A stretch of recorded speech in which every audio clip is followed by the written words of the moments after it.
Nightfall descends on Windsor Great Park. Amid the shadowy trees, a single royal residence shines faintly, like a spectre clinging to existence. This is the sorrowful tale of Prince Andrew's most notorious estate. Royal Lodge, valued at $30 million and spanning nearly 100 acres, has shifted from majestic haven to confining snare. Picture a property demanding up to $5 million annually, merely to endure, preventing leaks in the roof, cracks in the paint, and overgrowth in the gardens. Now envision the prince, residing within, stripped of any formal royal duties, without a public income, and scarred by one of the gravest controversies in contemporary royal annals. Beyond the entrance, public outrage simmers. Within, expenses mount relentlessly. Palace, demands intensify. Yet the central figure clings stubbornly to what he views as his final sanctuary. But what drove Andrew to defend this dwelling so fiercely? What concealed bargains, familial vows, and unspoken anxieties lie beneath the pristine turf of Royal Lodge, and how much longer can one estate prop up a full-blown royal crisis before it crumbles entirely? Chapter 1. The day, the gates shut. The promotional plea dissolves. The view holds steady on Royal Lodge for a lingering moment, then withdraws gradually through the dawn haze. It's the fall of 2022. The entrance barriers stand sealed, security vehicles humming idly along the boundary. Past the wrought iron fences, the building appears serene. Pale walls, shadowed panes, ancient trees sentinel as ever. Yet a shift has occurred. Media trucks rolled in initially, followed by snappers, then blistering reports piling up. Prince retreats. Duke stripped of honors. Royal Lodge's fate hangs in doubt. Indoors, routines persist in hushed restraint. Servants navigate the hallways. Hounds doze on heirloom furnishings. The galley still whips up 3 courses daily.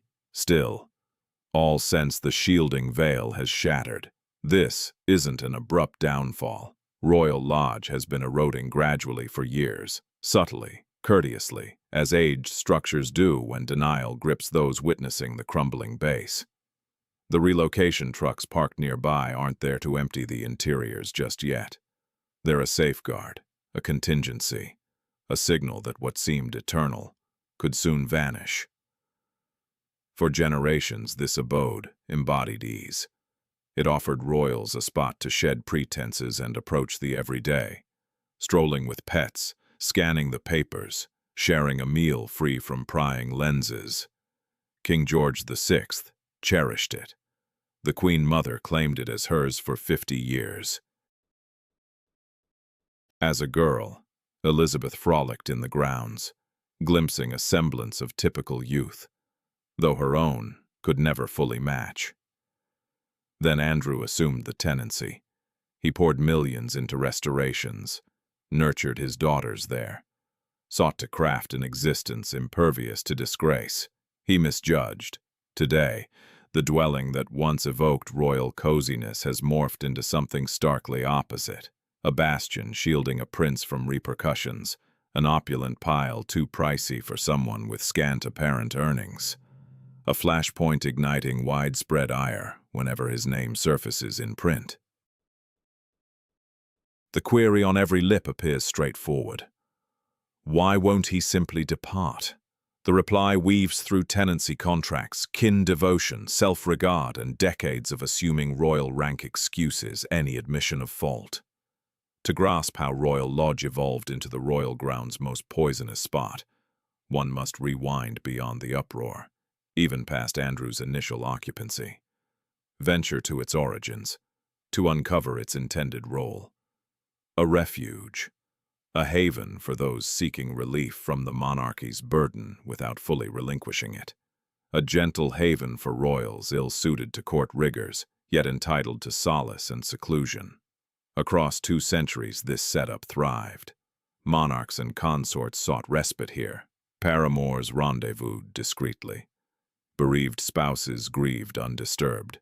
The structure soaked up their narratives impartially. Yet Royal Lodge was never crafted to harbor one whom the nation demands face justice. It wasn't envisioned as the stage for a confrontation where entitlement and infamy clash so thunderously that the very structure feels tarnished. And it surely wasn't erected to endure today's relentless examination, which magnifies each element, each unsettled debt, each drawn drape, each defiance against relocation, into an emblem of all that's flawed in hereditary authority. The barriers remain barred. The edifice endures, but externally, the blockade has commenced. Royal Lodge wasn't always so fraught. Over 200 years it fulfilled a more straightforward function, a realm where royals could abandon the act and simply exist. No spotlights, no stiff etiquette, merely loved ones. The disgrace arrived in time. Chapter 2. The King's Cottage. Royal Lodge started out far from what anyone might term a grand estate.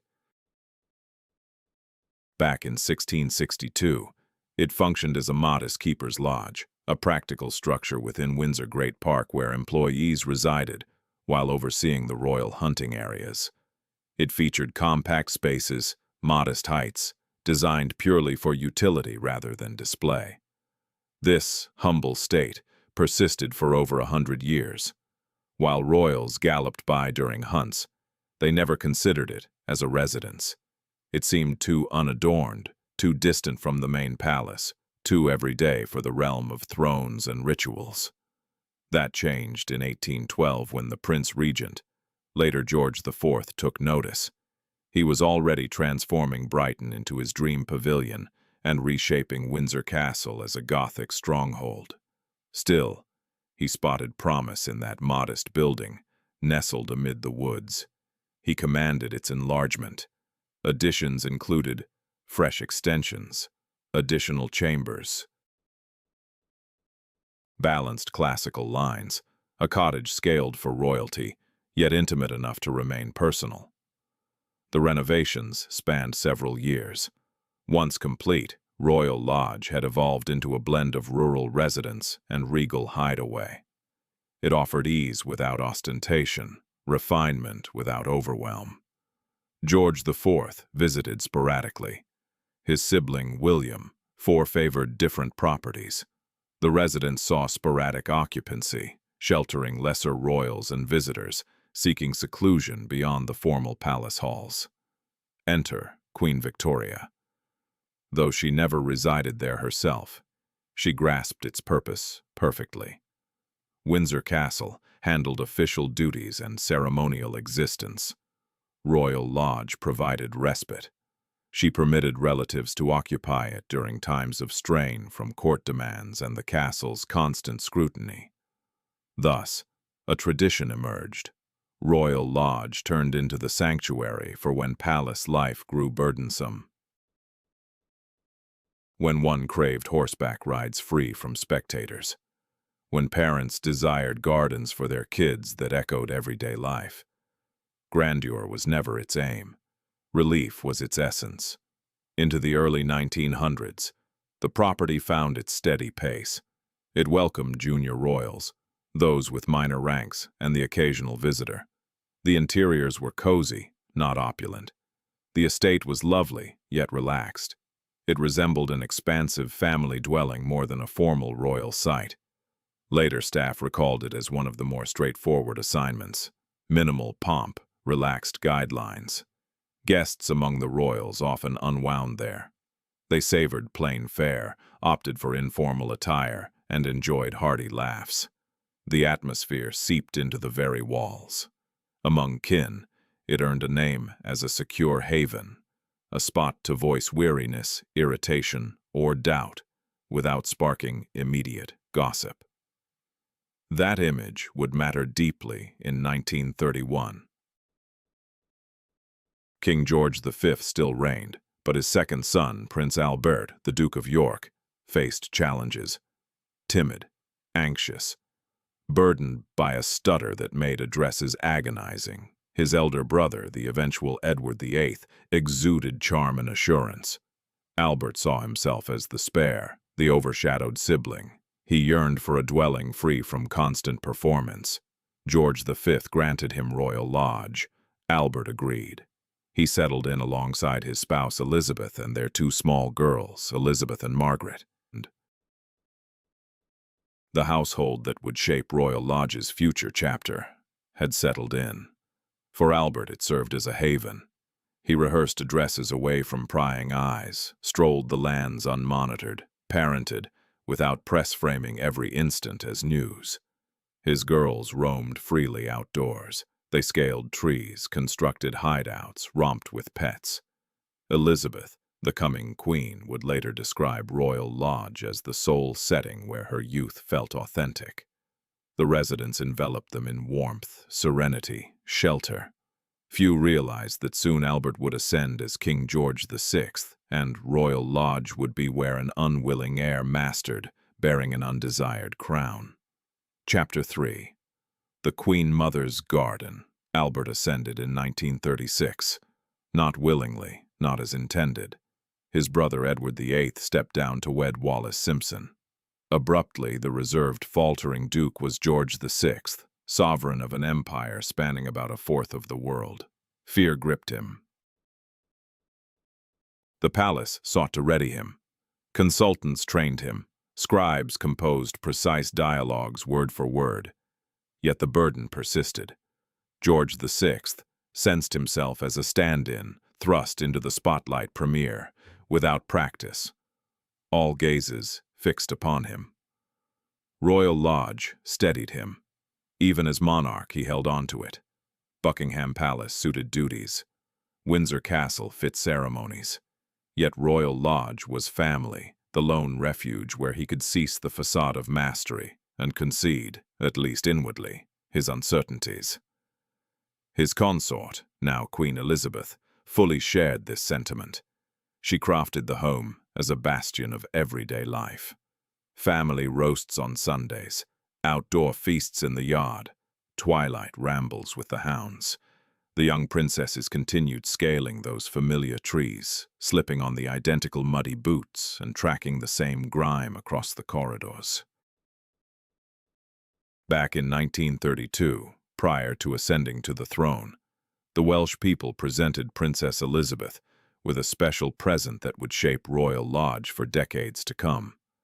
Ibathan Bach, the tiny cottage. Positioned in the garden, this scaled-down version of a traditional Welsh home featured two compact rooms, functional doors and windows, miniature furnishings, and even a small kitchen equipped with running water. Elizabeth and Margaret regarded it as their own secluded realm. They tidied the floors, set out the plates, and hosted imaginary tea parties for visitors. It represented the sole area in their world where they held total authority, free from the weight of princesshood and free from constant observation. That diminutive cottage endures to this day. When the war arrived in 1939, Royal Lodge transformed into a genuine sanctuary. George VI and Queen Elizabeth declined to flee themselves. They remained in London amid the Blitz, while dispatching Elizabeth and Margaret to Windsor Castle for protection. The property stood vacant for extended periods, closed up and dim, akin to a theater anticipating the comeback of its performers. Following bombing raids, the relatives would withdraw there to regroup. Lacking any military significance or tactical role, it offered serene chambers where a monarch could briefly drop the facade of bravery and confess his fatigue. Employees recalled that era as one of peculiar, drawn-out, quiet spells, with an persistent unease hanging in the atmosphere. The king would roam the passageways deep into the night, chain-smoking, fretting over his nation, his girls, and if the following evening might prove more harrowing. Yet, Royal Lodge sustained him. It afforded a private spot to unravel, enabling him to recompose for his public duties. The conflict concluded. The United Kingdom endured. George VI demonstrated a resilience few had foreseen, though the strain had subtly ravaged his well-being. He passed away in 1952 from a sudden heart attack while sleeping at Sandringham. Queen Elizabeth ascended to the role of Queen Mother in an instant. Her daughter now reigned as Elizabeth II. The previous existence had vanished. She might have relocated to any number of places: Clarence House, a grace and favor residence, or a more modest rural property with less emotional baggage. Instead, she selected Royal Lodge. She resided there for 5 decades. The residence that had once consoled an anxious husband now comforted a bereaved spouse. She preserved his quarters, largely as they were at his departure. His volumes lined the bookcases. His preferred armchair sat by the pane. Snapshots covered the tables. The landscape turned into her passion project. She expanded the floral borders, introduced additional walkways, and gradually crafted the estate into one of England's loveliest secluded gardens. The small Welsh dwelling stayed tucked in its nook. Her grandsons, Charles, Andrew, Edward, explored it during their childhoods, much like Elizabeth and Margaret in earlier times. Royal Lodge evolved into a tangible archive, a spot where the clock ticked at a gentler pace, allowing the Queen Mother to cling to the existence she forfeited when her partner claimed the crown and then departed prematurely. By her 90s, the property and its inhabitant had fused into one entity. The household staff referred to her in the now, even amid recollections of bygone days. She remained ever present. She would persist that way, right up to 2002. Chapter 4. A Prince, a Divorce, and a Second Chance. The Queen Mother passed in March 2002, at the age of 101.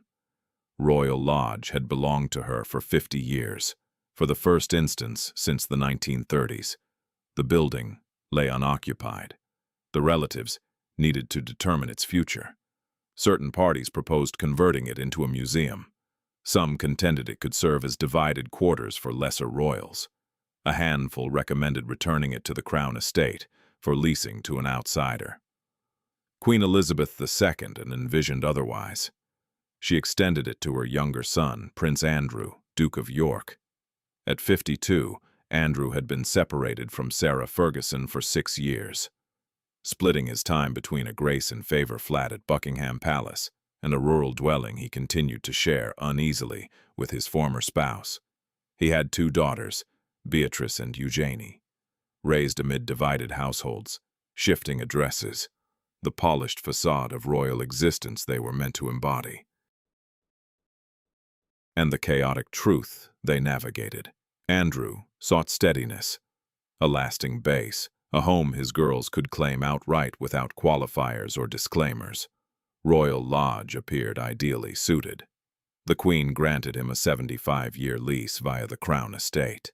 The conditions proved intricate, yet favorable. Andrew agreed to £250 weekly rent, well under prevailing rates.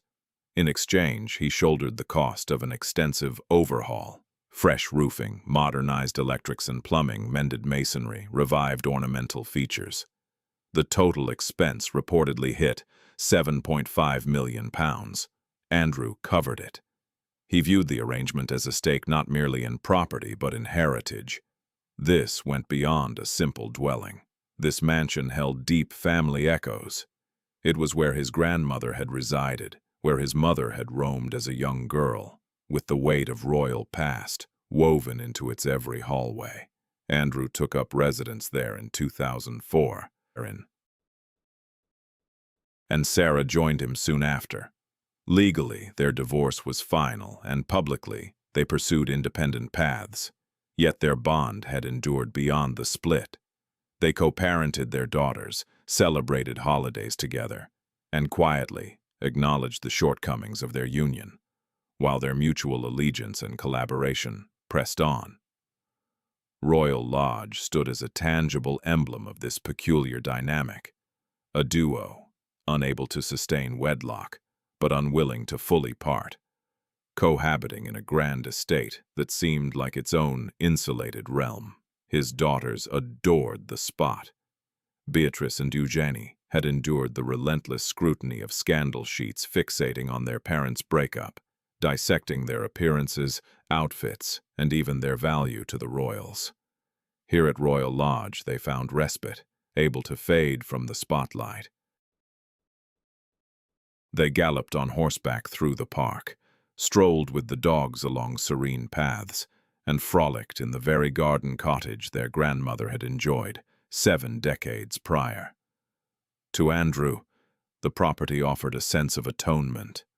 His time in the Navy had concluded, his marriage had unraveled, and the press had long mocked him as a fool, a philanderer, a royal who tarnished the institution more than he bolstered it. Royal Lodge promised a narrative shift, a steady household, a committed dad, a figure who at last grasped life's true priorities. He organized kin reunions, with the Queen stopping by often, and Charles along with his boys dropping in for meals. The residence buzzed once more with the cozy, relaxed, cross-generational vibe it had during the Queen Mother's era. Andrew sensed stability. His tenancy was locked in, the upgrades complete, his girls content. He carved out a purpose, not as a frontline royal, but in a role he prized even higher. The family cornerstone, guardian of a residence steeped in monarchical significance. He figured the darkest days were over. Expenses felt controllable at that point. He drew from the Queen's personal funds plus his naval retirement pay. Sarah chipped in via her income from writing contracts and speaking gigs. Upkeep for Royal Lodge ran about $250,000 annually. Steep, yet feasible. Andrew got comfortable, acquiring fresh furnishings and refreshing the interiors to match his preferences. Gradually, almost imperceptibly, he supplanted his grandmother's decor with his vision, transforming the home from hers into distinctly his own. No one alerted him to the fragility of that assurance, how swiftly a cluster of images, select associations, and a string of poor decisions might convert his sanctuary into a prison. Inked deviated sharply from standard. Inked deviated sharply from standard rentals. Ordinary tenants shell out near-market fees, handle routine care, while owners tackle major fixes. They exit with notice and paperwork. Royal Lodge followed an altogether distinct framework. Andrew's arrangement flowed via the Crown Estate, that vast collection of properties and terrain, nominally under the sovereign's ownership, but run as an autonomous enterprise. It manages urban skyscrapers in London, to swaths of countryside acreage and venerable royal dwellings no longer serving as active seats of power. Royal Lodge fell into this final group. Oversized for contemporary royal needs, too costly to abandon, too laden with heritage to yield to any wealthy outsider. Their solution was a 75-year tenancy at £250 weekly, around £13,000 yearly. By contrast, comparable estates nearby fetch £500,000 or higher in rent each year. Andrew covered under 3% of typical cost, but that bargain imposed hefty obligations. He footed the bill for all upgrades personally, not mere cosmetic tweaks like drapes, but comprehensive overhauls. Re-roofing entirely, swapping out pipes, modernizing wiring to regulations, mending decayed masonry. The sort of intensive labor that runs into millions for a structure dating to the 19th century, with upkeep that persists indefinitely. Plus, he needed to sustain the grounds to the Crown Estate's exacting criteria, hiring expert landscapers, arborists, and maintenance crews, conducting frequent checks, addressing issues like moisture, loose slates, or fractured stone without delay. He couldn't lease it out, transfer the tenancy, or leverage it for profit. Perhaps someday it could go to his daughters, but solely with Crown Estate approval. Formally, it appeared a tidy trade-off, minimal rent for maximal duties. In practice, it bound Andrew to a protracted, burdensome pledge premised on steady influxes of substantial funds. For a stretch, that premise proved solid, As an active royal, Andrew got a yearly stipend from the Queen's personal resources, the Duchy of Lancaster, pegged by estimates at about £249,000 annually. It wasn't lavish compared to typical royal finances, yet it sufficed for payroll, standard upkeep, and the everyday expenses at Royal Lodge. Beyond that, he drew on his naval retirement pay, earnings from his portfolio, and sporadic fees from firms eager to leverage his royal prestige at events. Financially, the estate appeared sustainable. Within its confines, however, Andrew and Sarah crafted an existence that baffled observers attempting to categorize it. Though separated by divorce, they cohabited, occupying distinct sections of the home while sharing dinners.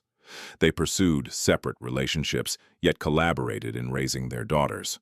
The household staff referred to it as the setup. Guests found it peculiar. Sensational press dubbed it a spectacle, though in reality, it operated smoothly. Their daughters enjoyed a steady home environment. Andrew gained reliable company. Sarah secured shelter amid her past financial woes and the humiliation of their split. Royal Lodge embraced the eccentricity without fuss. It had endured far graver scandals before. Clandestine lovers, hidden weddings, royals indulging excessively in drink, extravagance, or decisions that would ruin commoners, lacking noble protection. Another quirky family setup hardly left a mark on its history. Andrew hosted ceaselessly. Business associates, international officials, former naval colleagues, individuals seeking proximity to royalty and willing to overlook his tarnished image for influence. The residence lent him prestige as he guided visitors through chambers once inhabited by his grandmother and highlighted grounds where aspiring queens had frolicked. This all reinforced for attendees and Andrew that he held significance, intertwined with a legacy far grander than his personal narrative. He craved that validation, more than he'd confess. His elder sibling, Charles, stood as the successor. His junior brother, Edward, proved steadfastly capable. His sister, Anne, earned broad admiration for her tireless dedication.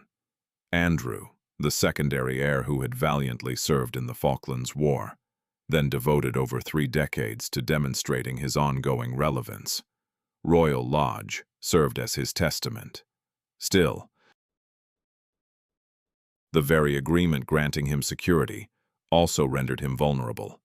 He had invested millions into a property beyond his ownership. He had committed to escalating repair bills as the structure deteriorated over time. He had tied his reputation and sense of self to an asset that could theoretically vanish if circumstances turned against him. The Crown estate held title to the building and grounds. The Queen managed his stipend. His position as an active royal underpinned both lifelines. Andrew's feeling of security depended on these foundations remaining unaltered. By 2010, subtle fissures were emerging. Media reports scrutinized his professional ties. Scandals over expenditures made royal budgets a hot-button issue. Subdued rumors surfaced about connections that would soon seem toxic. Andrew dismissed the warnings. From within its boundaries, Royal Lodge seemed impregnable. Steeped too deeply in tradition to collapse, he misjudged. Chapter 6. Life Inside the Bubble. By 2015, Royal Lodge encompassed Andrew's full universe. The estate had fallen into a routine that bordered on mundane, as long as one disregarded the outside world. Days started with the dogs. Andrew maintained a handful, a shifting group of corgis and various breeds that roamed amid priceless furnishings like they ruled the roost. Employees adapted to their presence. Upholstery softened from wear. Rugs gathered fur. No one griped. It was just the home's natural state. Meals in the morning stayed casual. Sarah frequently sat with him. They scanned the papers, chatted about their daughters, outlined the schedule softly. To those peering in, it jarred. a formerly wedded pair acting like lifelong spouses in all but name. The interiors showcased Andrew's preferences over long-standing royal aesthetics. Upon arrival, he had dismantled much of his grandmother's delicate patterns and muted hues, opting instead for robust pieces, deeper tones, and areas with a bolder, more male-oriented vibe. Images blanketed nearly every surface. Andrew, alongside global figures in his service attire, alongside his girls through their growth. The decor echoed the narrative he wished to sustain. A royal who had contributed, networked broadly, and retained his place. Sustaining that image demanded a dedicated crew. Royal Lodge required a complete staff: maids, gardeners, chefs, guards, chauffeurs. Annual salaries totaled hundreds of thousands of pounds. They kept the place perpetually prepared, set for an impromptu royal inspection, equipped for impromptu kin reunions that could swell to crowds, primed for Andrew's impromptu walkthroughs with visitors, showcasing the gazebo and quarters tied to bygone eras of joy and sorrow. Nevertheless, arrivals dwindled below what Andrew desired. His formal engagements had dwindled steadily, his schedule filled with fewer public duties, fewer ceremonial ribbon cuttings, and fewer events where his attendance was deemed indispensable. The position he once held as the UK's special envoy for international trade and investment had concluded on a sour note, lambasted for its high costs, lack of impact, and ties to some dubious figures. If the monarchy no longer required his active participation in the spotlight, Royal Lodge served as a consolation, a fallback reward. In it, he remained the guardian of a historic residence, the steward of familial legacies, the bridge to the era shaped by his grandmother. Beatrice and Eugenie visited sporadically. They pursued careers, maintained relationships, kept apartments in London, and built independent lives. Still, they made regular trips back. Royal Lodge endured as their anchor, the sole spot where they could relax as themselves, free from the scrutiny over their attire, smiles, and bearing as peripheral members of the royal circle. The garden cottage stayed their private domain. They had outgrown pretending in it, yet its layers of history made demolition unthinkable. Occasionally, they invited companions in, revealing the compact kitchen, the furniture scaled for children, the aura of suspended time spanning decades. To Andrew's daughters, Royal Lodge symbolized uncomplicated warmth, a nurturing upbringing amid their parents' split and the relentless buzz of scandal sheets. Andrew held fast to this significance. Since his daughters cherished the place, he reasoned inwardly, he had accomplished something worthwhile after all. Protection enveloped the estate like unseen shielding. Armed officers patrolled the boundaries, surveillance monitored every access path, sensors guarded every entry and pane. The expanse of Windsor Great Park provided an extra buffer.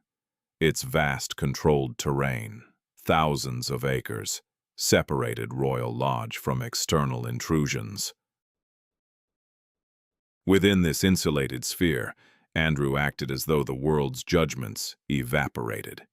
He organized intimate suppers, extended nights chatting with former naval comrades, professional associates, and those who still treated him with the deference he yearned for. Talks often circled familiar themes: tales from military days, potential ventures, gripes against reporters who missed the nuances. Guests in those gatherings never challenged him, nor did they need to. Royal Lodge sifted out opposition. Just as it blocked the hum of highways, the residents enabled a curated version of truth. When negative headlines surfaced about him, Andrew dismissed them as targeted slights. Upon encountering rebukes, he faulted counselors for allowing mishaps. Sensing his reputation erode, he gripped tighter to symbols of prestige: the dukedom, the manor, the guards at the entrance. Royal Lodge thus turned into refuge and sounding board alike. At the same time, expenses mounted relentlessly. Upkeep for such a grand property never let up. Roofs demanded repairs. Facades of stone developed fissures.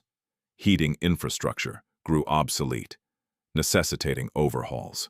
The surrounding landscape called for ongoing trimming, shaping, and renewal to maintain its polished facade. Andrew's earnings failed to keep pace.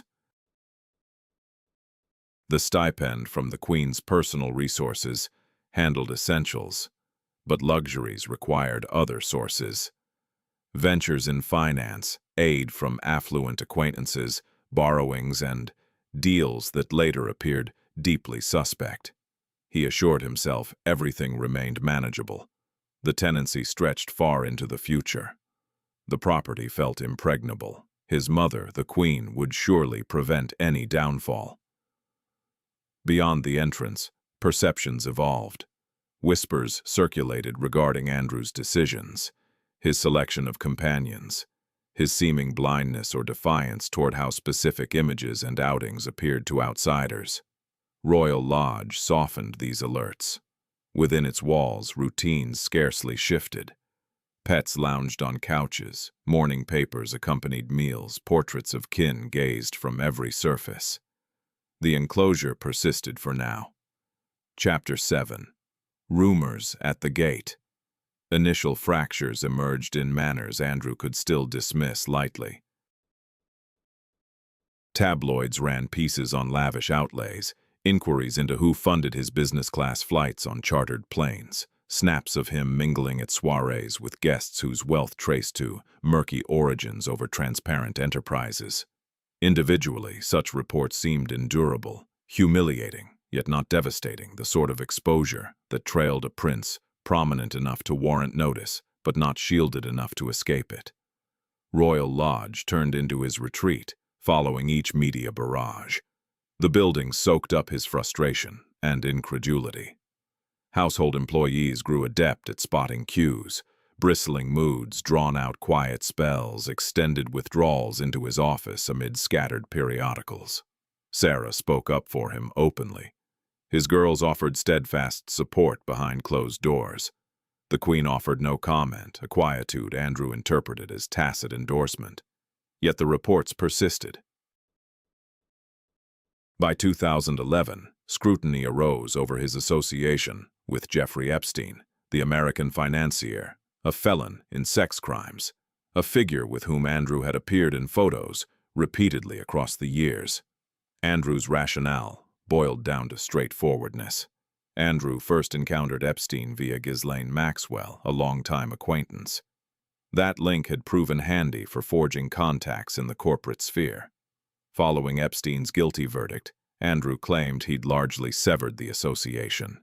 Yet photos emerged showing Andrew strolling alongside Epstein in New York City's Central Park back in 2010, long post-conviction.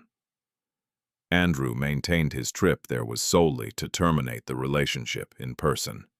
Detractors argued it appeared more like an effort to sustain the bond. The media frenzy over the saga lingered for weeks before fading from headlines. Royal Lodge settled into its subdued rhythm once more. Still, a shift had occurred. The insulating veil over Andrew's world seemed more fragile, vulnerable to breaches. Security breaches started to increase. Come 2013, an individual climbed over the perimeter at Royal Lodge. By 2016, yet another trespasser was spotted roaming the estate. On both occasions, guards stopped them short of the residence. Whispers among the household revolved around vulnerabilities, surveillance gaps in shadowy areas, guard paths missing certain trails. A setup meant for a milder time, now straining against contemporary fixation and peril. Andrew pushed for enhancements, additional surveillance, expanded rounds, taller and sturdier barriers. The Crown Estate greenlit a portion of his asks, while discreetly rejecting the rest, pointing to fiscal limits, balance, and Royal Lodge's status as not quite on par with Buckingham Palace, unfit for full-scale bastion treatment. Andrew sensed vulnerability. What had felt like an impregnable stronghold now carried faint fissures in its defenses. Within, daily existence pressed on amid mounting tension. Sarah's money matters stayed precarious. Publishing contracts that fell flat, enterprises that fizzled, lingering debts from past extravagance and poor counsel. She relied on Andrew's steadiness. He drew comfort from her companionship. Together, they both depended on Royal Lodge as the enduring anchor amid their tumbling existences. Visitors picked up on the tension. Evenings out grew stilted. Talks circled endlessly around recurring gripes, biased coverage, bungled guidance from experts, an audience that, through Andrew's eyes, overlooked his dedication and fidelity. Former confidants began politely declining invites. The estate morphed from haven to hideout, where Andrew hoarded resentments. His daughters fretted. They watched him withdraw inward. They observed their mother grappling with funds amid a sprawling manor broadcasting opulence at every turn. They perceived a bind that defied endurance, yet resisted resolution. Royal Lodge's upkeep costs escalated annually. The £7.5 million Andrew invested in upgrades during the early 2000s marked no endpoint. Historic properties always demand further investment. Fresh assessments flagged another £5 million in impending needs. Leaky roofs resurfaced, plumbing woes persisted. Essential fixes that risked disaster if postponed. Andrew lacked the $5 million. Not a single million lay idle in reserves. The once reliable economic framework was crumbling. His stipend handled routine expenses, but not sweeping overhauls. Much of his liquid assets had fueled the initial efforts. The lease, previously a source of security, now trapped him. Selling off the property to tap its worth was impossible. Departing meant forfeiting all he'd committed. Royal Lodge held him in its grip as surely as he resided there. Then in 2019, the edifice tumbled. Virginia Giuffre launched a suit in America. She accused Jeffrey Epstein of funneling her to influential figures, Prince Andrew among them. Accounts detailed precise meetings, timelines, venues. A snapshot captured Andrew's arm encircling her midsection. Ghislaine Maxwell flanked them, grinning for the lens. The image dated to 2001, with Andrew in his early 40s. Virginia Giuffre was 17. This round, the shield didn't flex. It shattered. Royal Lodge's barriers failed to block the narrative. Chapter 8. When a friend becomes a curse. Andrew's initial reaction was outright rejection.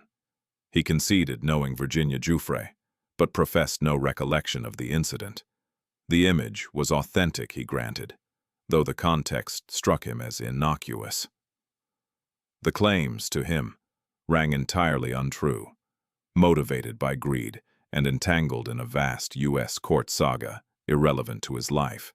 His counselors urged silence, deferring to attorneys for any remarks and steering clear of impromptu remarks that could fuel sensationalism.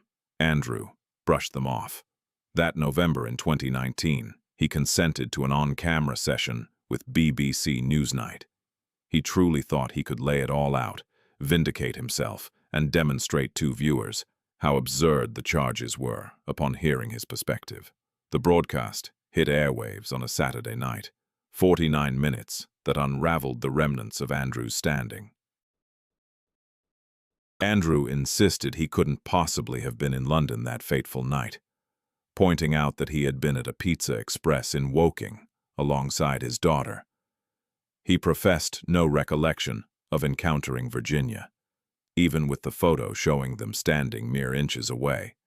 During the discussion, he even floated the possibility that the picture had been manipulated somehow.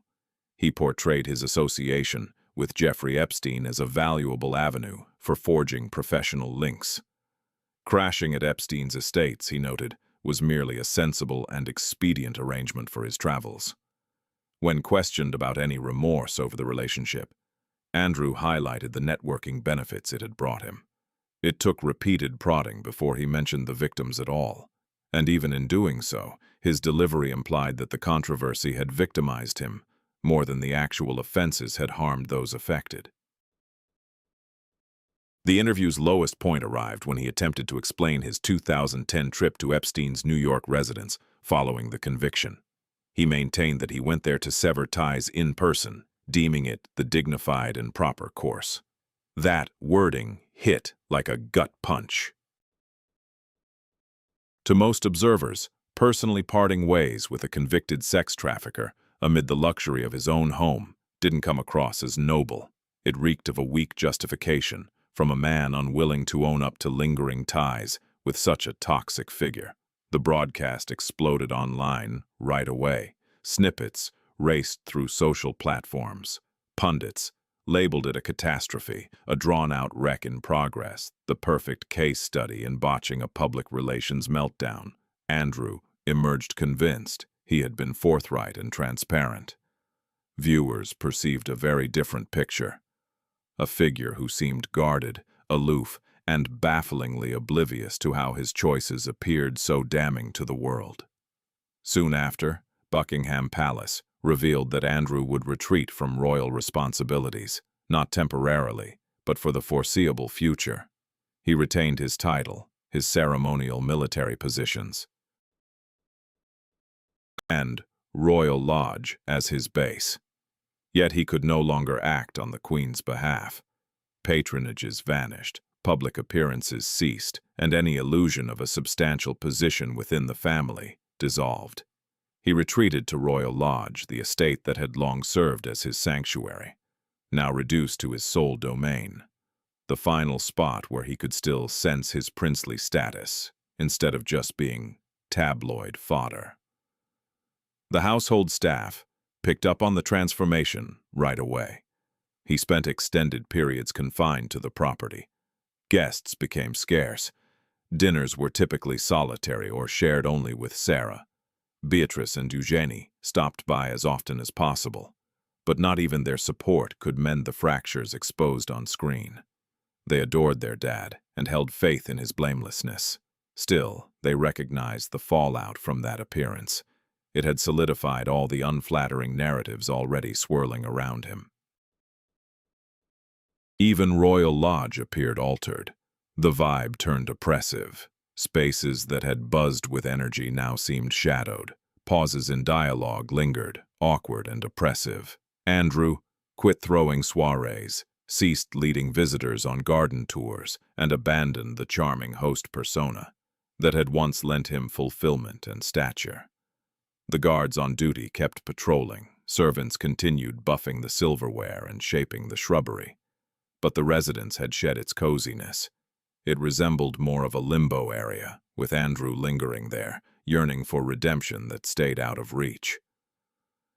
Beyond the entrance, the scrutiny ramped up. Charitable groups shed his sponsorships. Regiments that had once boasted him as their emblem, now subtly pulled away. Entities that had once emblazoned his name across polished pamphlets hastily erased it from their digital pages. The royal institution pressed forward, treating him as if he were already history. The Queen issued no official comment. Charles kept a reserved, frosty separation. The signal was unmistakable. Andrew was isolated. Royal Lodge shrank to encompass his whole existence, since in practice nothing else remained. He fixated on media coverage, taping programs, poring over articles, watching his name morph into a byword for arrogant entitlement and disastrous choices. The property offered no defense against it. Its barriers couldn't drown out the external fury or restore the confidence he'd forfeited. Yet he dug in his heels against departing. Royal Lodge stood as the ultimate tangible sign of his ties to a larger legacy beyond the disgrace. That he hadn't been fully excised from the royal chronicle, even if the masses viewed him that way. The tenancy held firm. The Queen hadn't demanded his exit. While he occupied those premises, Andrew could convince himself He remained a prince with duties, rather than a liability the clan wished to bury. The bills, though, ignored such delusions. They came due as usual. Upkeep fees, employee salaries, protection outlays. His earnings had plummeted. The sovereign's personal stipend persisted, but all other revenue streams had dried up. No lucrative ventures, no compensated public engagements, no advisory roles tied to official responsibilities. Maintaining Royal Lodge alone demanded about £250,000 annually. Prince Andrew lacked a steady, dependable source to cover those expenses. The noose tightened. The residence he had battled to hold on to, the estate he viewed as his safeguard for years ahead, had become the very anchor pulling him into fiscal despair. Chapter 9. The Money Runs Out. In September 2022, Queen Elizabeth II passed away at Balmoral. Prince Andrew remained by her side until the end, among the handful of relatives there for her final moments. For a fleeting instant, his controversies receded, overshadowed by the evident collective sorrow. He marched in the funeral cortege behind her casket, kept watch over it in Westminster Hall. Photographers captured him dressed in his naval attire, eyes welling with tears, a bereaved son honoring his mother. Briefly, public sentiment warmed. Regardless of his past actions, he was in mourning. That leniency proved short-lived. King Charles III ascended with defined goals to slim down the monarchy, reduce expenditures, update its operations, and discreetly sideline those causing more trouble than benefit. Prince Andrew embodied that problematic profile perfectly. Soon after, Charles signaled his stance without ambiguity. The private stipend would cease. No more payments from the Duchy of Lancaster for Andrew. Nothing from the sovereign grant. No aid except essential security provisions. The rationale was presented as pragmatic. Andrew performed zero royal obligations. He offered no beneficial contributions to the crown. So why use taxpayer or royal resources to sustain his accustomed way of life? Andrew resisted. He had fought in the Falklands War. He had acted as a trade ambassador for years. He claimed lifelong devotion to the family and the monarchy. Charles held firm. The armed service dated back 40 years. The envoy position had concluded amid scandal, and that disastrous BBC interview had shamed the whole institution. From then on, Andrew was left to fend for himself financially. The figures offered no mercy. Basic upkeep at Royal Lodge tallied roughly £250,000 per year. Wages for employees piled on another hefty, inescapable expense. Protection, handled by the Metropolitan Police yet perpetually scrutinized, came to about £3 million each year. His naval pension yielded around £20,000 annually. Residual earnings from investments persisted, but fell far short of the demands. Sarah Ferguson had no consistent revenue stream. Her entrepreneurial efforts had faltered. Sales of her books had dwindled from their peak. She relied on Andrew's monetary foundation, and that foundation was fracturing. The property required urgent attention.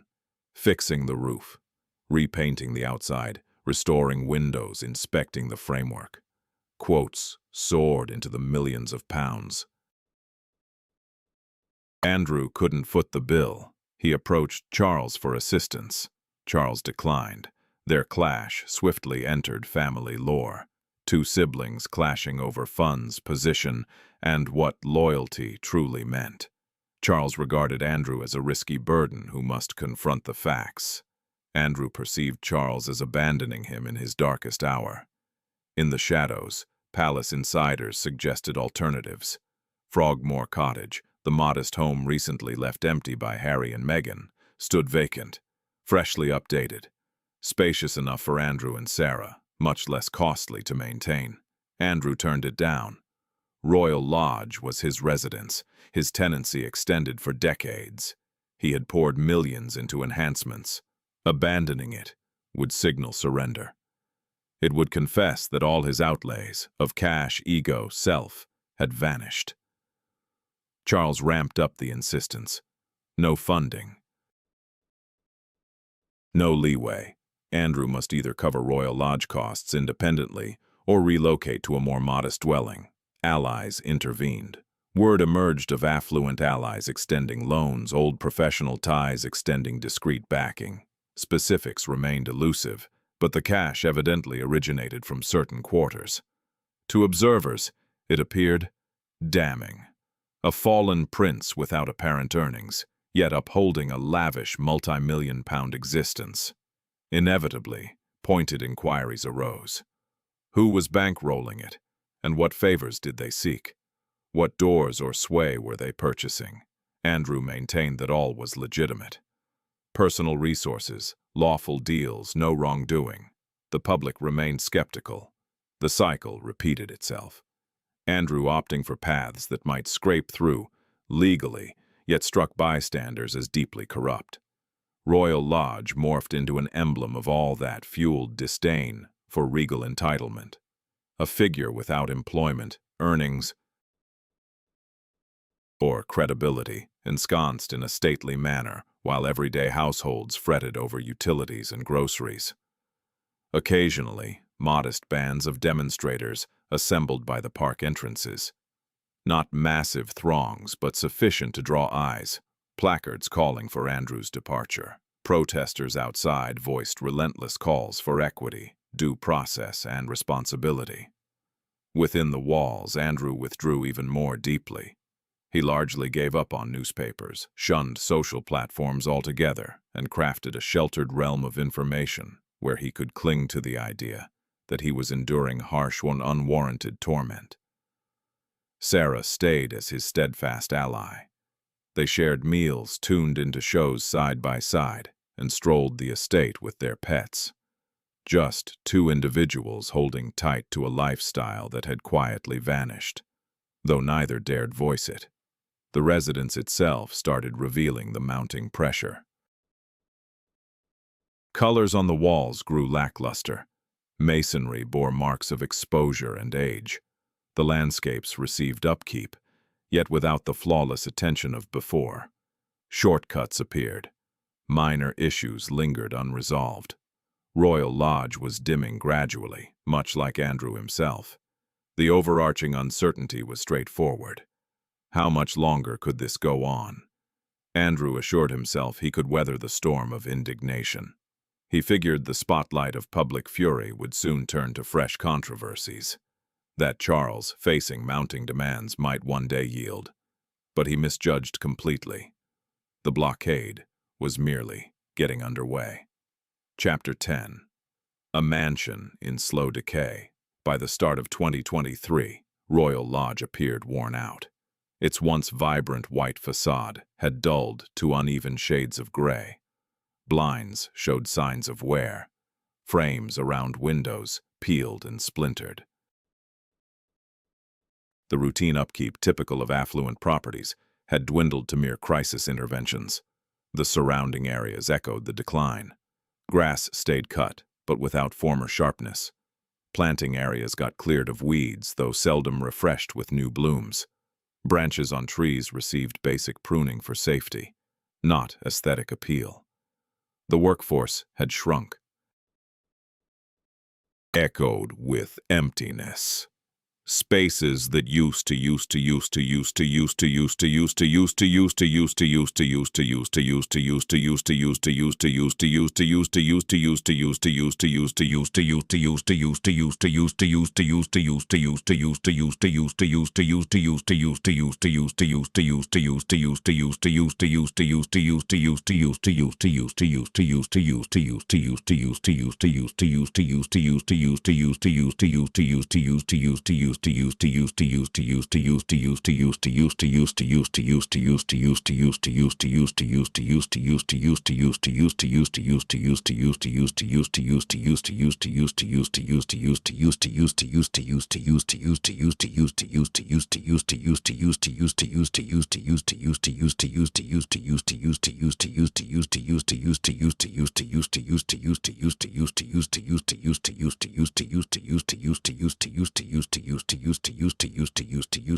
Echoed with emptiness.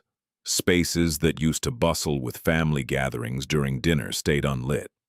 Areas demanding ongoing attention were sealed shut, abandoned to trim expenses. Andrew adjusted by narrowing his domain. He confined himself to select areas, mostly his office or sleeping quarters. Entire sections of the building went unheated through the chill months to conserve energy. Sarah worked to sustain an air of routine. In the absence of help, she'd prepare basic dishes on her own. She handled chores around the home that, just 10 years prior, no duchess in a royal residence would have dreamed of touching. Still, she couldn't mask the reality. Royal Lodge was crumbling. The rooftop required immediate attention. Water seeped through in multiple spots. Makeshift seals bought temporary relief, but all recognized that a thorough overhaul would run into millions. The warmth distribution setup, ancient and faltering, made seasons harsher. Employees bundled up indoors against the chill. Andrew griped endlessly about the temperatures. However, funds weren't there to overhaul and renew the entire array. Beyond the structure, the masonry displayed severe erosion from the elements.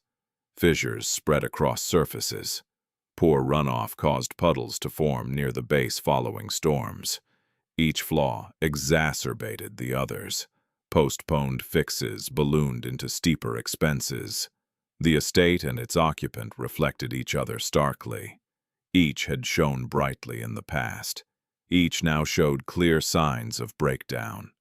Each resisted owning the full extent of their plight.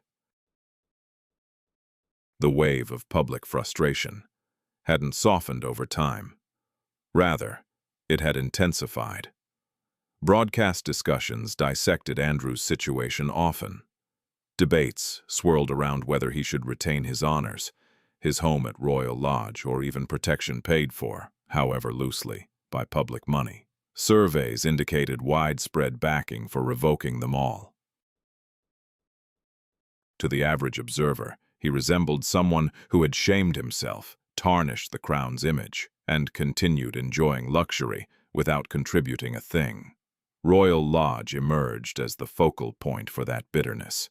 The grand property symbolized all that irked folks about unearned status.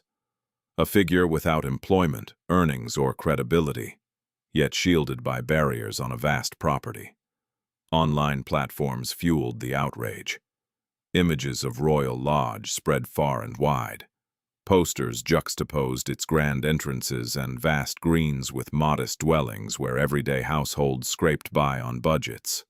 Some tallied how many healthcare workers or educators could be supported, using the funds allocated to Andrew's guards.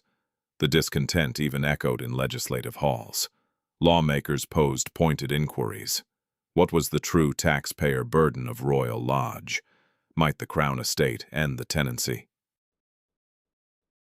Precisely what authority did the king hold to compel Andrew's departure? Responses proved tangled.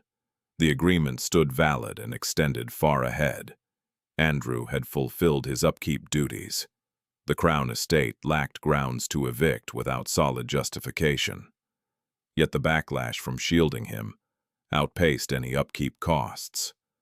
Charles encountered urging from counselors and progressives alike. Evolve or fade into obscurity. Demonstrate that the royal institution could enforce standards on its insiders, demonstrating that noble ranks offer no immunity from repercussions. Royal Lodge emerged as the pivotal example. Within its walls, Andrew oscillated between bold resistance and deep melancholy. On certain days, he spoke of battling through the courts to retain every aspect unchanged. On others, he rarely ventured beyond his sleeping quarters. Beatrice and Eugenie stopped coming around as frequently. With their own growing households and reputations to uphold, they could no longer position themselves as buffers for their father. Though their affection remained, shielding him publicly was no longer feasible. The small garden cottage remained in its familiar spot. It stood deserted now. What once echoed with joy had become a silent tribute to bygone days, when Royal Lodge evoked carefree summer vacations and intimate family gatherings, free from disgrace and gradual erosion. Long-range camera operators hovered on the fringes of Windsor Great Park. They snapped photos of Andrew strolling solo with his pets, Sarah nurturing the flower beds. Vacant interiors glimpsed past partially open drapes. Every fresh shot spawned a headline. Each headline stoked the growing resentment. Royal Lodge earned the label of Britain's most reviled residence, not due to any fault in its structure or grounds, but because it had merged in the public's imagination with a figure unwilling to acknowledge the end of his prominence. The barriers that formerly shielded him now seemed like insurmountable walls. The once secure lease felt more like binding restraints. The prestige that had defined his existence was now suffocating him. Andrew's struggle to hold on to Royal Lodge stemmed from his conviction that it affirmed his ongoing relevance. Yet it only highlighted the contrary. The property was deteriorating. His standing lay in ruins. His funds had evaporated. His relatives had, in various respects, progressed ahead without him. And yet, he dug in his heels against departure. The impasse couldn't endure indefinitely. A breaking point loomed.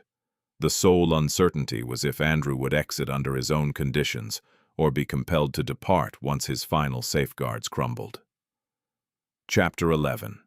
The King Sets a Boundary. In January 2024, the news arrived without fanfare. Buckingham Palace issued a concise declaration. Prince Andrew must vacate Royal Lodge. Negotiations over the lease with the Crown estate had concluded. New housing options were in place. No rationale provided. No regrets expressed. Just a stark bureaucratic update that upended long-held beliefs. Andrew had long assumed his agreement was unbreakable. A 75-year term, enforceable by law. One that the Crown estate couldn't dissolve without sparking major litigation. He misjudged it. Hidden within the document were stipulations and requirements that Andrew was supposed to fulfill. Upkeep benchmarks, persistent monetary duties, proof of his ability to preserve the estate over time. Officially, he fell short in multiple areas. Essential repairs lingered incomplete. The upkeep routine had fallen into disarray. Above all, he couldn't demonstrate the resources needed to maintain Royal Lodge to the Crown estate's expectations. From their standpoint, the logic was plain. Andrew had violated the agreement's provisions. They held the authority to intervene. Andrew's legal counsel countered forcefully. The infractions were minor, they claimed. Such criteria, they contended, were applied more stringently to him than to others. Whispers circulated about how other royal tenancies escaped such intense scrutiny. In private discussions, Andrew's advisors maintained that the true driver was ulterior. Charles sought to remove his tarnished sibling. The populace craved retribution. Terminating the lease, they saw it was retribution, masquerading as legal enforcement. Though the disputes might drag on in theory, practically, the finer points of the law had lost their weight. Charles had settled the matter. The institution required a visible demonstration of self-regulation. Andrew served as that illustration. Royal Lodge served as the cost. Negotiations at the palace halted. The directive remained firm. Andrew had the choice to depart willingly or endure an official removal procedure. Regardless, his time there was over.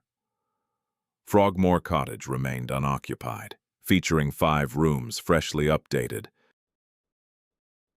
Far more compact than Royal Lodge, yet ample for Andrew and Sarah. The rental fees would be affordable. The upkeep expenses wouldn't overwhelm him any longer. Harry and Meghan had resided there for a short while prior to their relocation to America. Afterward, Frogmore had lingered as an emblem of another royal banishment.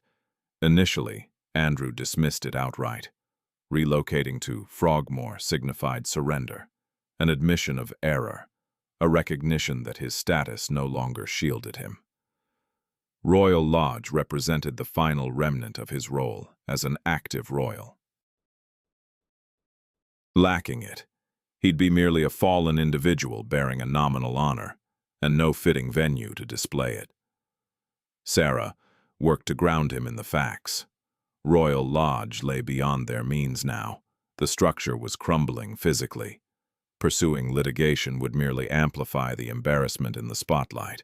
Andrew turned a deaf ear. He talked of upholding values, of commitments he was certain the Queen had given him, of devotion to family and a sibling whom he viewed as deserting him to protect the monarchy. But the reality hit hard. Andrew lacked any steady earnings, had no savings for extensive repairs, and couldn't maintain Royal Lodge's upkeep, regardless of a potential court victory. Remaining there would mean witnessing the estate deteriorate gradually, seeing employees depart gradually, observing scandals leak out and walls decay, seeing his final emblem of prestige crumble under media scrutiny. Departing would bring open disgrace. Acknowledging defeat in the struggle, relocating to a residence eternally tied to Harry and Meghan, the duo similarly sidelined. No matter which path he took, defeat was certain. The press tracked each development closely. Pundits debated if Charles was overly severe or insufficiently firm. Listeners on talk radio shows called for stricter measures. Surveys indicated strong backing for compelling Andrew to vacate. Royal Lodge became a nationwide debate, shifting focus from its structure and grounds to issues of entitlement, accountability, and a monarch's willingness to hold his brother accountable. Demonstrators gathered again at the estate's entrance, now in larger groups. Homemade banners declared __2___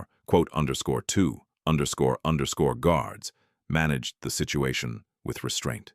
No confrontations, no sensational detentions, merely a persistent display of widespread resentment directed at one individual and his dwelling. He wouldn't yield.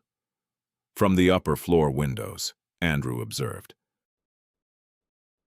He noted the signs, caught the slogans echoing over the grounds, grasped with a detached understanding that he had morphed into the antagonist in a narrative that wouldn't conclude until his exit. Within Royal Lodge, time grew heavy, days merged into one another.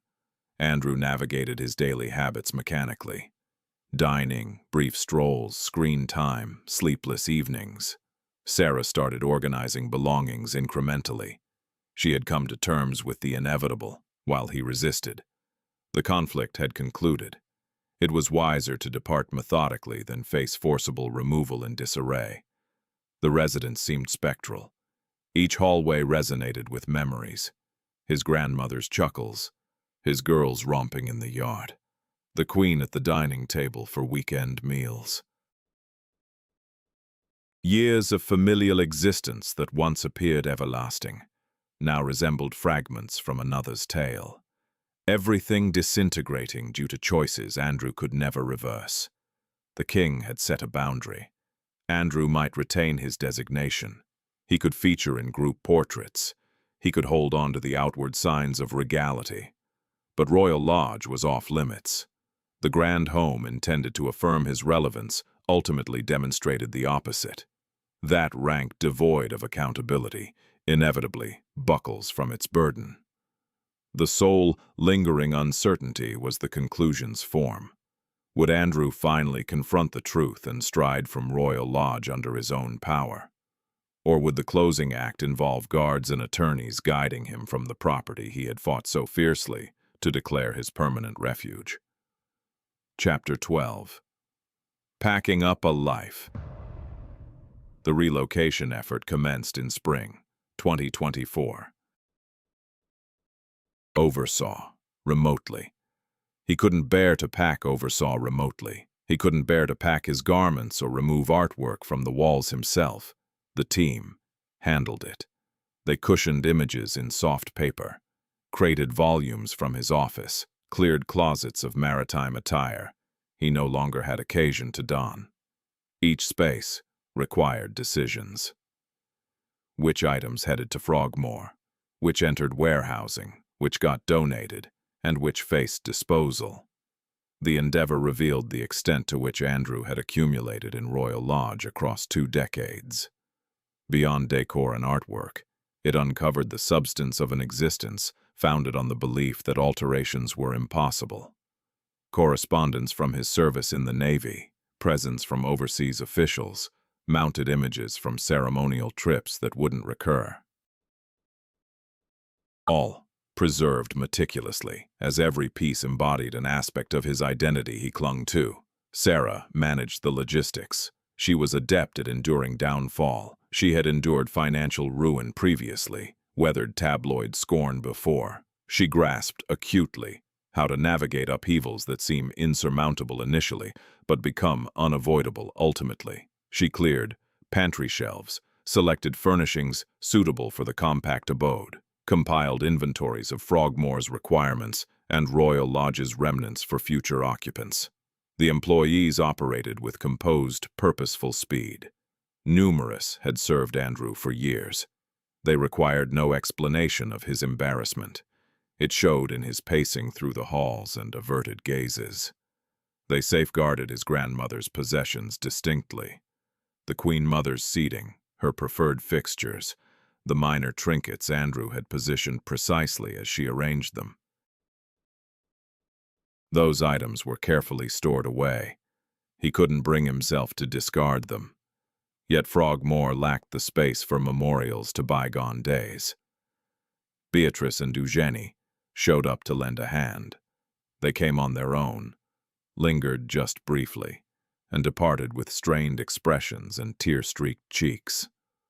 Clearing out the tiny garden cottage proved the most painful task.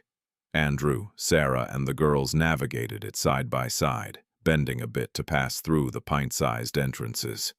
Words were scarce among them. This had been the spot where the girls pretended to keep house, where they'd experienced a sense of normalcy, where their youth could simply unfold. Beyond the reach of scandals, legal battles, and tabloid frenzy, the cottage remained rooted in place, too delicate to relocate, too precious to demolish. It would linger as before, awaiting the day some young heir might step inside and make it theirs. Beatrice wept softly from a shadowed nook. Eugenie clasped her father's hand tightly. Sarah snapped pictures with her phone, capturing the scene as though it were evidence from an investigation instead of cherished recollections. Andrew remained rooted to the spot, silent. Here, the fragile facade crumbled at last. He observed his daughters mourning a residence and an innocence they realized was lost forever. One crisp morning, the moving lorries rolled in. Massive vehicles that obstructed the driveway and exposed the entire operation to prying eyes along the fringes of Windsor Great Park. The household team methodically filled crates, upholstered pieces shrouded in protective coverings, artwork secured within padded boxes, years upon years of personal history, condensed into a simple inventory list attached to a clipboard. Andrew lingered indoors as long as possible.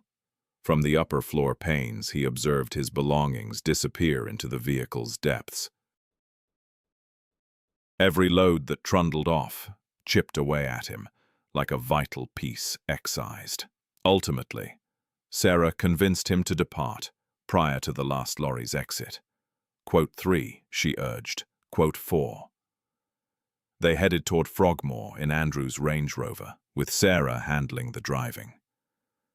Andrew gazed blankly through the glass, mute as the sole landscape he knew receded in the rear view. The journey was brief. Frogmore Cottage, nestled in the identical Windsor grounds, no more than 3 miles distant from Royal Lodge, near enough that certain routes still offered glimpses of his former abode, near enough to render the displacement feel calculated, even mocking. After Royal Lodge's grandeur, Frogmore appeared diminutive, tidy, newly coated in paint, meticulously maintained, yet undeniably compact. Just 5 bedrooms versus the dozens he was accustomed to, compact grounds in place of expansive meadows, interiors that realtors might label intimate. But to someone habituated to sprawling annexes and endless hallways, it all seemed confining. The staff had already sorted the basics upon his approach.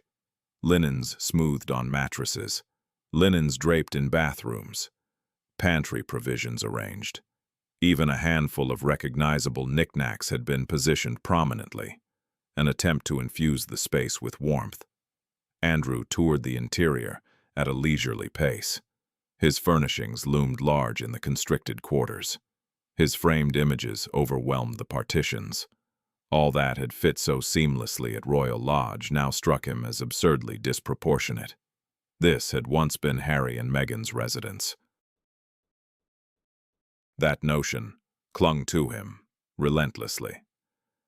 Andrew now occupied the very dwelling tied to the other pair exiled to the fringes of royal existence. The parallel seemed contrived, retribution etched into the architecture. Sarah strived to inject optimism into her words. The property possessed charm. Its position offered convenience. They would adapt and forge fresh beginnings.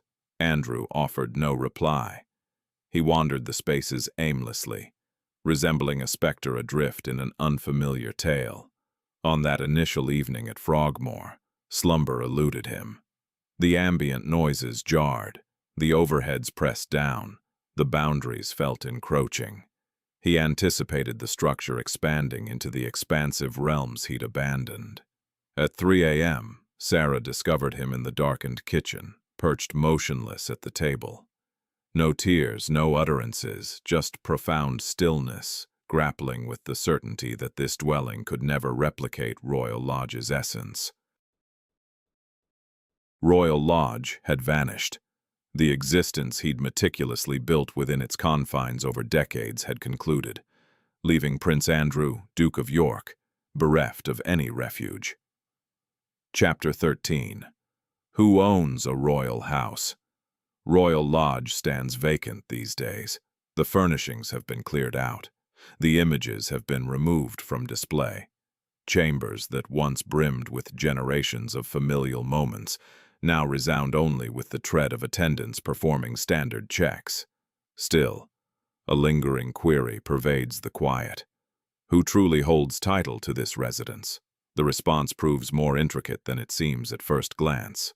Royal Lodge forms part of the Crown Estate, an extensive assemblage of holdings governed by its distinct juridical framework.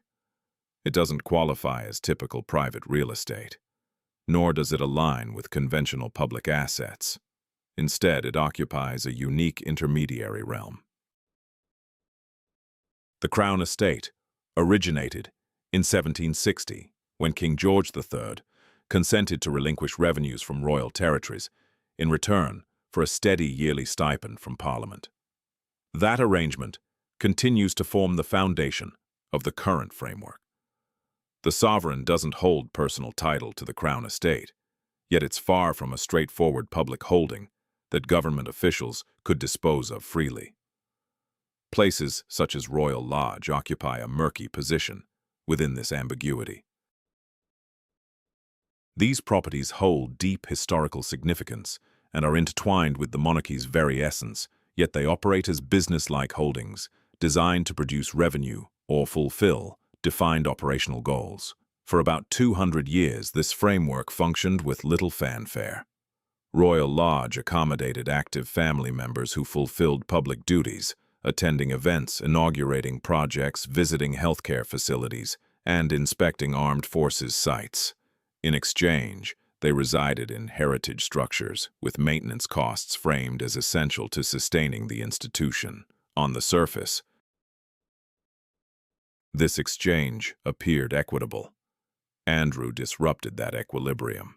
He retained the residence even after his official duties ended.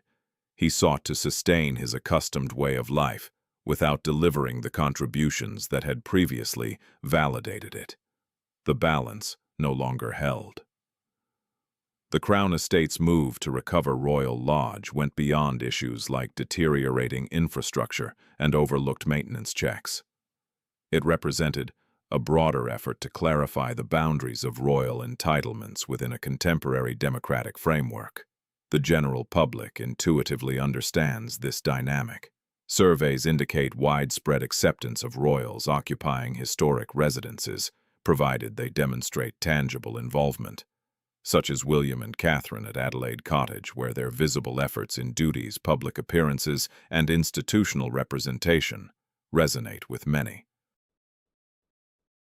In contrast, Andrew's presence at Royal Lodge felt unjustifiable. He maintained a regal existence, absent royal responsibilities. The lease agreement he entered was lenient, predicated on his ongoing status as an engaged royal. Favorable terms in return for a position that lent legitimacy to the arrangement. With that status gone, the deal proved indefensible. Yet Andrew's predicament highlights a larger conundrum. How is royal accommodation truly structured? Charles resides in Clarence House, part of the Crown Estate holdings. William occupies Adelaide Cottage. Anne holds Gatcombe Park through private ownership. Edward dwells at Bagshot Park via a Crown Estate tenancy. These various residences feature distinct conditions, each tied to unique obligations and presumptions. The overall setup is a mosaic, influenced by custom, individual bargaining, and familial considerations, rather than a unified, open policy. Andrew's eviction has thrust this patchwork into the spotlight, prompting inquiries once deemed inappropriate or obscure. What are the ongoing expenses for these estates? Who shoulders those costs? If a royal ceases active service, do they immediately forfeit their grace and favor lodging? Or is there room for compromise?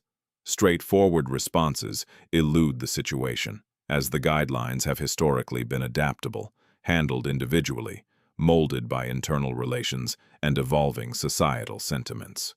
Royal Lodge now serves as a litmus test for whether these long-standing, understated pacts can withstand current examination.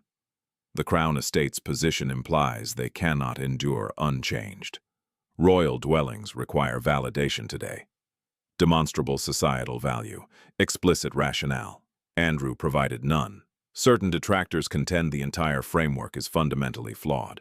Why permit occupancy of grand estates based solely on lineage? Why should public funds cover protection and repairs for individuals offering no reciprocal value? Defenders, however, uphold the heritage. The monarchy has long encompassed inactive kin. Such homes, they argue, embody cultural importance, safeguard the past, and defy reduction to mere financial tallies. Royal Lodge stands at the heart of this debate. As a Grade II listed structure, it enjoys legal safeguards as a heritage site, barring demolition or major modifications without approval. Its physical preservation remains assured. What follows, then? The Crown Estate faces options. It might rent Royal Lodge to another relative with tighter stipulations, convert sections for visitor access, repurpose it for formal gatherings, meetings, or getaways, or allow it to stand vacant temporarily amid a review of royal housing protocols. Any choice will convey Britain's vision for its monarchy, one rigidly adhering to customs despite fiscal and political tolls, one functioning akin to a corporation, rigorously assessing worth and yields, or a hybrid, honoring legacy while demanding responsibility and observable input. Andrew's tenancy reflected an outdated perspective. Minimal fees, lax supervision, unspoken beliefs in perpetual prestige warranting leniency. That outlook is fading. Royal Lodge emerges as its most evident victim. The building will persist, having weathered nearly 3 centuries of conflicts, renunciations, enthronements, and domestic upheavals. The next occupant will join a lineage of royals who viewed it as a refuge from protocol's rigors. But the governing principles have evolved. Royal Lodge can no longer serve as a secluded realm for any individual, shielded from public scrutiny, and safeguarded solely by its prestigious entrance plaque. The structure itself remains unchanged. The landscapes continue to charm. The quaint outbuilding where royal daughters once frolicked persists in its secluded spot on the estate. Yet the significance has evolved. What was once an emblem of regal ease has become a reminder of the need for royal responsibility. No longer a refuge, it now stands as a lesson in consequences. Chapter 14. A fresh narrative for a historic residence. Over the years, Royal Lodge has embodied various roles. It began as a modest dwelling for caretakers overseeing the Crown's hunting preserves. It evolved into a lover's escape for early 19th century princes, evading the stiffness of court life. It became a familial retreat for a hesitant monarch seeking a space to unwind. For 5 decades, it offered solace to a grieving widow. It represented the final stronghold for a prince after his separation. Today, it lingers as a vacant estate, poised for its upcoming phase. The architecture has rarely remained static.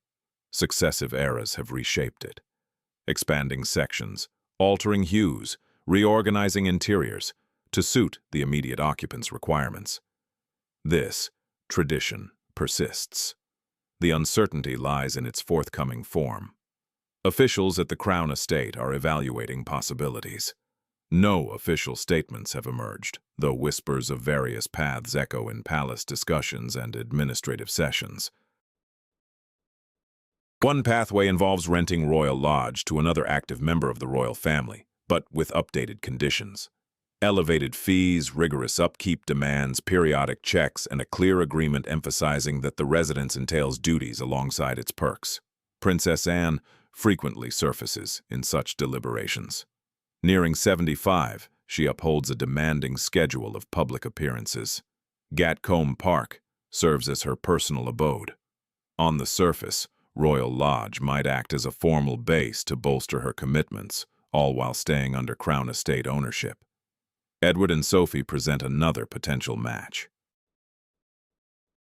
Their responsibilities have grown since Andrew's withdrawal from duties. Royal Lodge could function as a secondary southern outpost, with Bagshot Park as their main dwelling. However, these ideas face clear hurdles. Anne has no desire for additional property, and is known for her no-nonsense approach. Edward and Sophie seem content in their current setup. Relocating them might appear more like patching a visible flaw than a smart move. Another approach entails granting limited public entry to Royal Lodge, avoiding a permanent exhibit but allowing selective visits.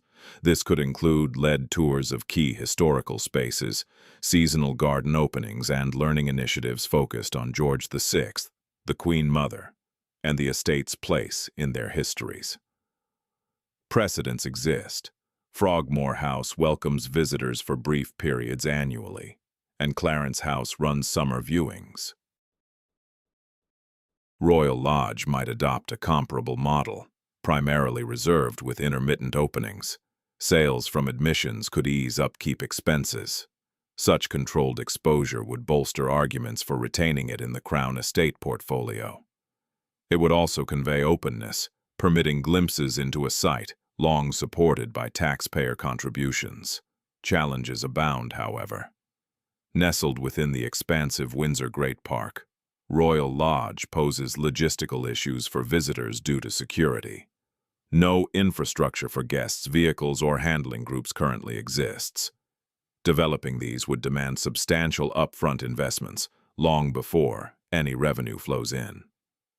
A further idea is to transform Royal Lodge exclusively for institutional purposes, foregoing private living quarters.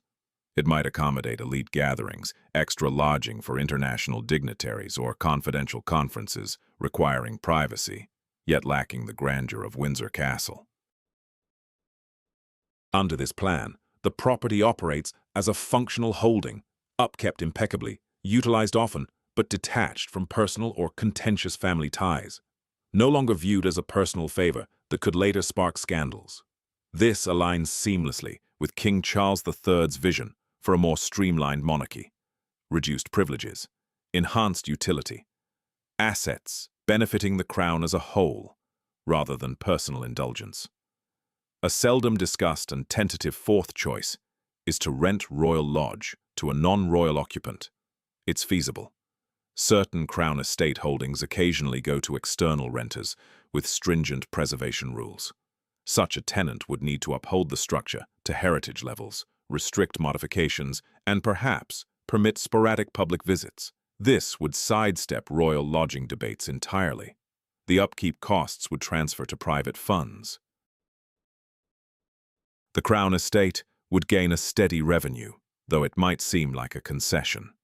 A subtle acknowledgement that certain royal estates have grown too costly for family use. Once such a shift occurs, scrutiny intensifies on what follows. At present, no decision stands firm. Royal Lodge remains in suspension. A minimal crew handles essential tasks. Gardeners continue tending the lawns. Guards continue to secure the boundaries. Evening illumination still activates, yet the residence remains unoccupied, without a designated occupant, lacking a settled destiny. This isn't the first time it's faced uncertainty. Following George IV's passing, Royal Lodge languished, neglected, and overlooked. After George VI's death, it could have been shuttered or reassigned without much fuss. Rather, the Queen Mother seized it, infusing another half-century of vibrant, personal legacy. The property has persisted through reinvention by linking itself to individuals who precisely matched its unique appeal.